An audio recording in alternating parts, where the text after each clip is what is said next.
What is a vastness, hollow vacuum, choppy oxygen tanks? Hey people, it's Lone Bestmo. This is my 31st Wi-Fi battle. This is against Nick at Work. This is also the first round in Guyu's Monotype tournament. I picked Steel. This is against a ground type team. Works out pretty nice because this is a Sandstorm team from the looks of it. We have a lead Hippodon. I'm going to switch out to Agadez, my Skarmory, after leading with a Specs Lucario, Tourman, and out comes my Metagross, Conjugal.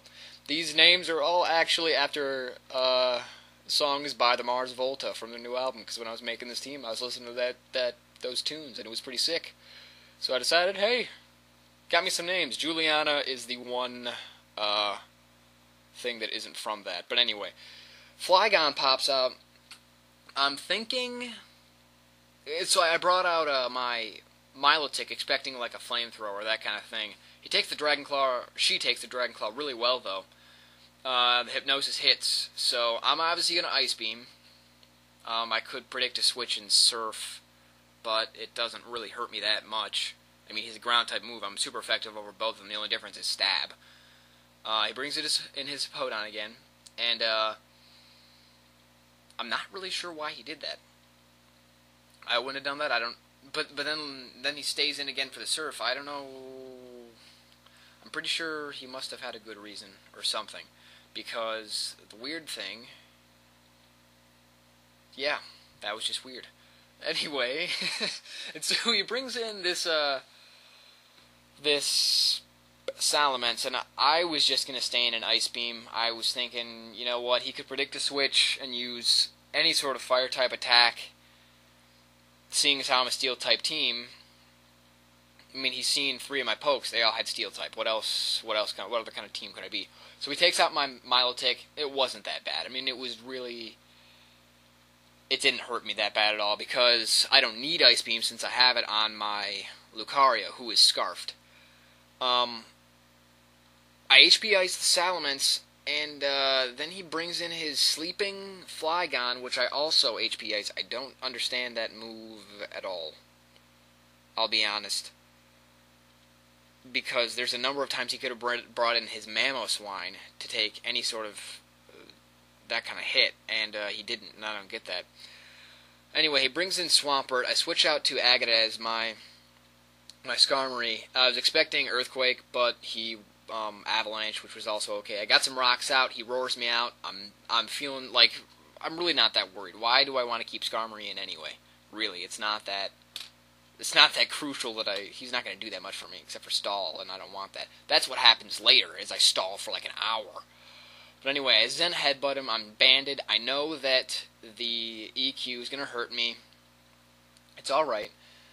I switch out to Agadez, and he waterfalls me. That was a good prediction. He was predicting the switch to Agadez, so Earthquake wouldn't have affected him.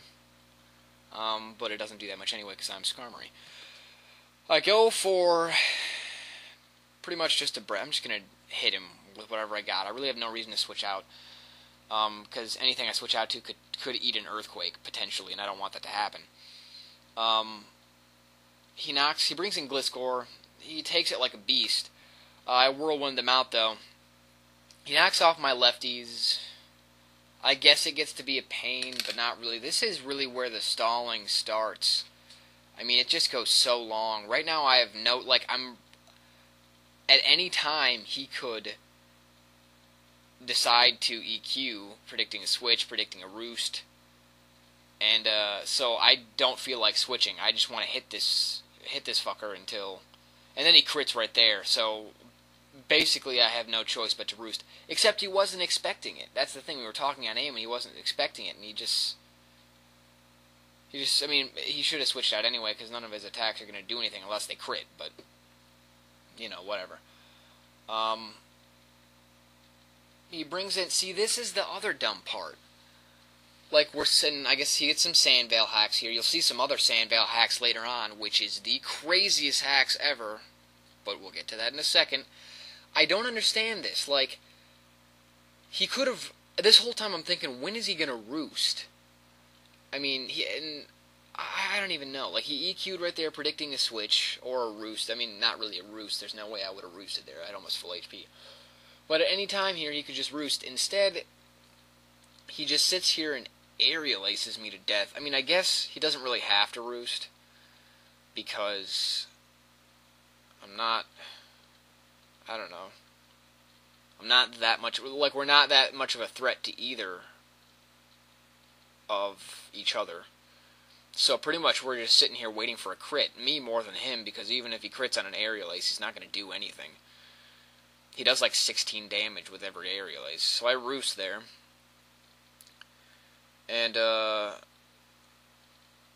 that was kind of a dumb move. Not really, though, because I was thinking, why? Because I figured that since he hadn't roosted already, he didn't have roost. And so I just roosted on that turn. If I had Brave Bird, I would have killed him. And I would have been able to roost the next turn. But, I don't know. All it did was make things longer.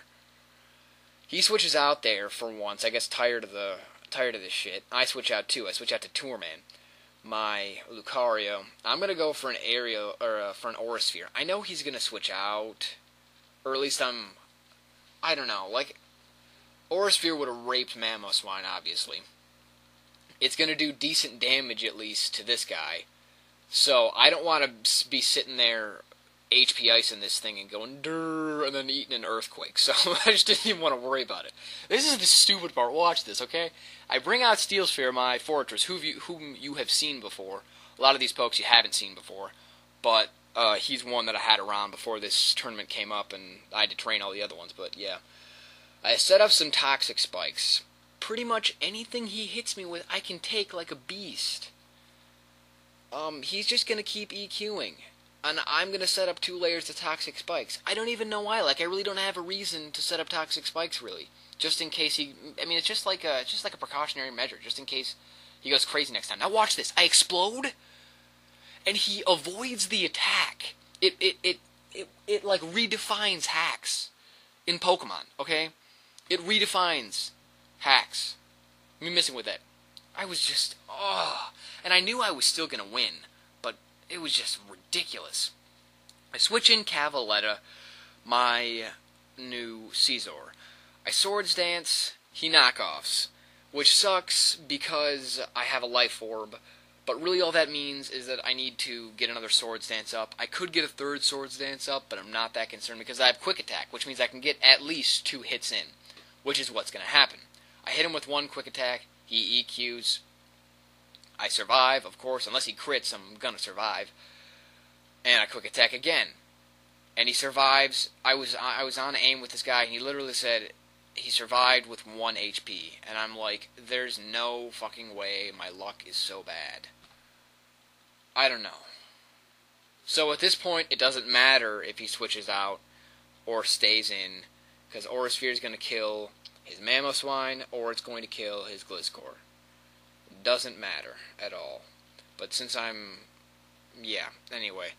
So he brings in his Mamoswine, who gets poisoned, who eats an Aura Sphere, and this is game. He was talking the whole time about how he didn't... See, we battled before this, but it was sort of invalid because he brought in a Chomp, which, yes, I know all of you people that think Chomp is not Uber, you know, whatever. Point is, we're playing by standard tiers. It doesn't matter what your personal opinion is. He's Uber. So, but we had to battle again. Anyway, thanks for watching. I don't know. I'm on to the next round, which is pretty bitchin'. Tell me what you think of the battle. Comment, rate, sub, as always. And LB out. See you in the next round, people.